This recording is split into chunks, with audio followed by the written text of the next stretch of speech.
আমি এখন দাঁড়িয়ে আছি সুনামগঞ্জের তেঘুরিয়াতে, যেখানে বসবাস করতেন হাসন রাজা।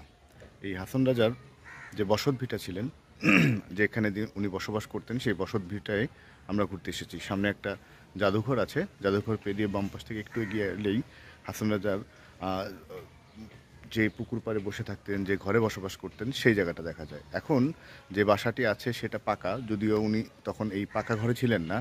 উনি আমি আপনাদেরকে একটু দেখাই।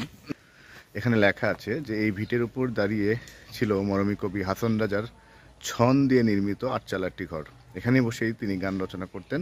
ভক্তরা এবং অনুসারীরা সেখানে গান গাইতেন। পিছনে পুকুরের পরিবেশ আরও সুন্দর নৈসর্গিক করে তুলত। এখন আমি আপনাদেরকে পাশের ওই পুকুরটি দেখাই। পুকুরটিতে গেলে যেটা দেখা যাবে, এখানে একটি লেখা আছে।